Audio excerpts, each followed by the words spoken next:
Welcome to Last Sane Otaku discusses Japanese history. Today's topic, Pockey. Hello, I'm the Last Sane Otaku.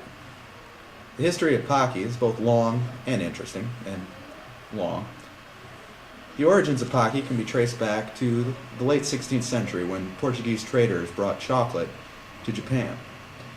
Chocolate quickly spread over the islands, but they cleaned it up and they found it was a tasty snack. Chocolate exploded in popularity. Everybody simply had to have it. It became common practice for samurai to have their swords dipped in chocolate so they would have something to snack on the way to the battle. Being able to eat off a sharp blade on the back of a moving horse became seen as the sign of a true samurai, while less skilled samurai often carried a set of scars known as the chocolate eater's smile. This practice of dipping a sword into chocolate became known as poke, which loosely translates into delicious killing implement. It's interesting to note that the word poke traveled back to Portugal and then to England, where they were anglicized into the word pokey and eventually into the word porky. So if you've ever referred to someone as being porky or pokey, you are calling them both delicious and deadly, which they almost certainly are. The practice of poke continued up until the Meiji Restoration, when samurai were banned from carrying swords. But some samurai would not give up their weapons, and instead took to carrying camouflaged weapons.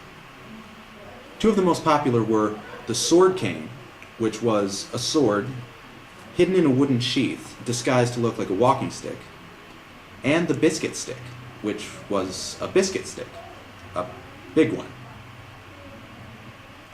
baked hard to make it a more efficient weapon.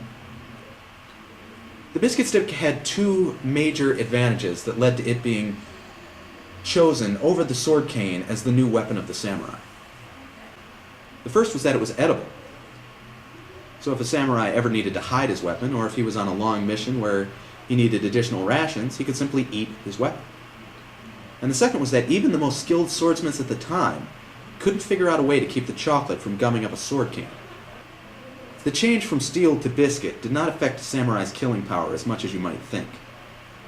At the time, it was said that a skilled samurai could kill 5 men with a single biscuit, and then commit seppuku with the crumbs. Eventually, the commoners became jealous of the samurai and demanded biscuit sticks of their own. Not wanting to accidentally initiate a battle with a skilled samurai biscuit master, the commoner's biscuit stick was much smaller. The first models were roughly the size of a baguette.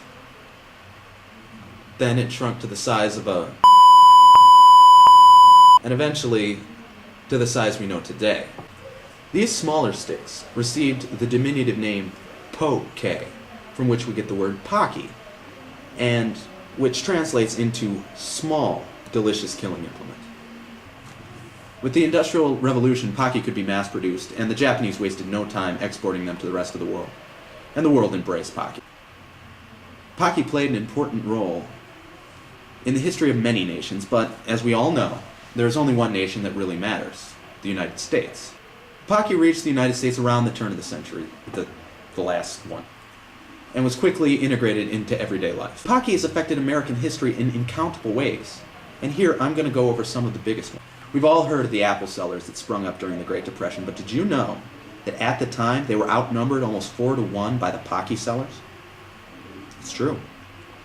Unemployed men would line the streets selling little paper bags containing 30 pockey for a nickel. There were so many pockey sellers that they simply couldn't sell it all. And the pockey sellers would have to eat whatever stock they had left over, sometimes hundreds of sticks, at the end of the day. When word of this got out, the number of pockey sellers tripled. Men quit high-paying jobs to stand on street corners selling pockey, and this caused jobs to open up. That, combined with the surge of productivity caused by the national sugar high, led, some experts say, to the end of the Great Depression. Pockey mania hit its high point in the 1950s, when pockey repeatedly beat out puppies, Jesus, and love as America's favorite things in public opinion polls. In fact, in one 1958 Life magazine poll, pockey did so well that it even beat out Pocky for the #1 spot. Experts still aren't sure how this happened, though one leading theory says that it was a misprint on behalf of the magazine.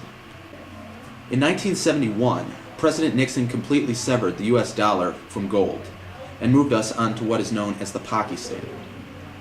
This act made the United States the largest Pockey-based economy in the world. And in fact, some experts blame the current global economic crisis on a blown refrigeration unit at the National Pockey Repository at Fort Knox. And that brings us to the present day. I hope you found this enlightening.